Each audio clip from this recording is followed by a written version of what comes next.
An abandoned city, wet streets and lampposts that barely light the night. A lonely boy with empty pockets and a heart larger than the world commits an act no one expected. He gives the little he has to a man marked by the dust of the road and the roar of his motorcycle. No one could imagine what would happen at dawn, when the silence of that neighborhood would be broken by a thunder impossible to forget. The camera slowly moves through broken streets, peeling houses, and neon lights flickering as if about to go out forever. At the end of the road, a small home appears, with walls stained by humidity and a roof that leaks every time it rains. There lives Malik, a boy barely 12 years old. His shoes are worn out, his clothes inherited from others and too large for his thin body. But his eyes, they hold a strength that even poverty could not break. His mother works until dawn cleaning offices, barely managing to bring some bread to the table. His father, an absent shadow, got lost on the roads of life and never returned. Many nights, Malik falls asleep with an empty stomach, accompanied only by the creak of wood and the echo of silence. Yet, in the midst of hardship, within him burns a rare spark, almost forgotten by the world: compassion. While other children learn to harden, Malik preserves innocence and the ability to give, even when he has nothing. That particular night, he clenched in his fist a few crumpled bills, the small treasure he had been saving for weeks to buy food.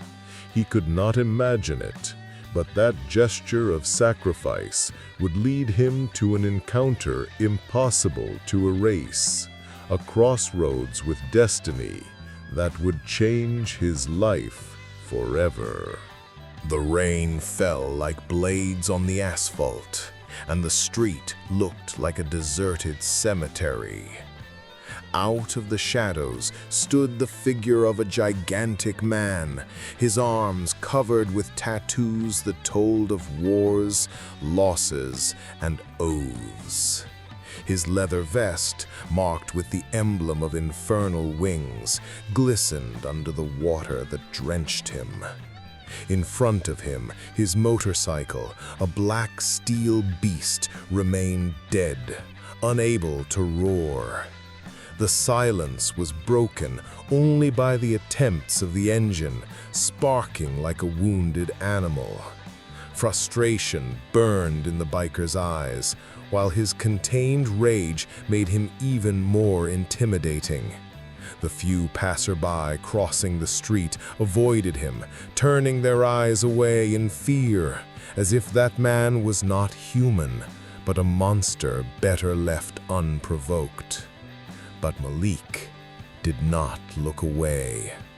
Although every instinct screamed at him to run, he remained still.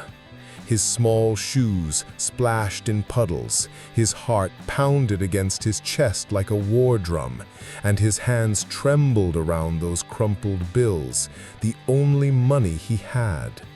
He took a deep breath and stepped forward, then another. The crunch of water beneath his feet seemed to echo in that silent avenue. The biker glanced at him from the corner of his eye with a mix of surprise and distrust. No one ever approached him. Never. Malik raised his hand, and with a fragile voice, almost drowned by the rain, he whispered, "Here, sir. Maybe this will help." Time seemed to stop. The biker stared at the boy, trying to figure out if it was mockery, a trap, or an act of unbelievable courage. His hardened eyes softened for just an instant. He took the money with heavy fingers, as if that gesture was incomprehensible to him. Without a word, he turned the key, and this time the engine responded with a thunderous roar that shattered the silence of the night. The man mounted the machine, gave Malik one last look, a look hard to decipher, a mix of respect and an unspoken promise, and left behind a metallic echo that seemed to seal an invisible pact. Malik stood there under the rain, unaware that he had opened a door impossible to close. That night, Malik went to bed with the bitter feeling of having made a mistake. He had given away the only thing he had, and uncertainty tormented him. His mother slept exhausted, while he lay awake, listening to the rain strike the roof, wondering if that man would even remember his gesture. At last, exhaustion overcame him, and when dawn arrived, it came with a strange omen. At first, just a metallic murmur filtered through the air. It was so faint that Malik thought he was dreaming, but within seconds, that murmur grew into a rising roar, deep like thunder emerging from the bowels of the earth. The windows began to shake, the glasses on the table trembled, the ground beneath his feet seemed to beat with each strike of an engine. Malik rushed to the door, pushed the old wood, and stepped outside. What he saw left him paralyzed. An endless wave of motorcycles filled every street of the neighborhood. There were so many they seemed to rise from the horizon itself, a river of steel, leather, and bandanas, moving with military discipline. The headlights shone like a swarm of burning eyes, and the collective roar of engines made the hearts of those peeking from windows tremble.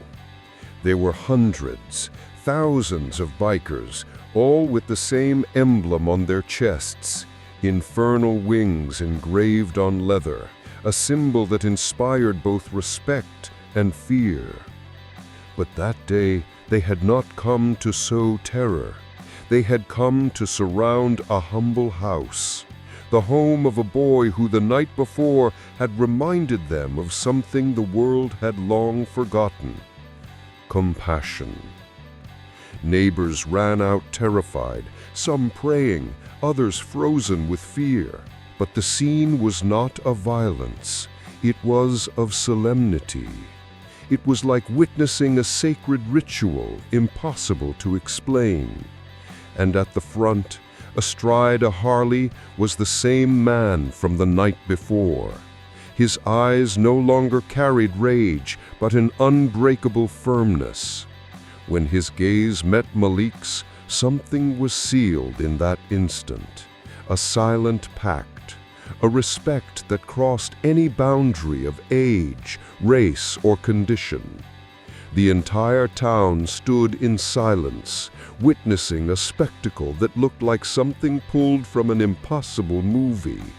A poor boy, barely 12 years old, surrounded by an army of 1,000 bikers who came not to destroy, but to honor an act of kindness. That day, Malik discovered a truth few ever understand. Brotherhood is not always measured by blood, nor by the family you are born into.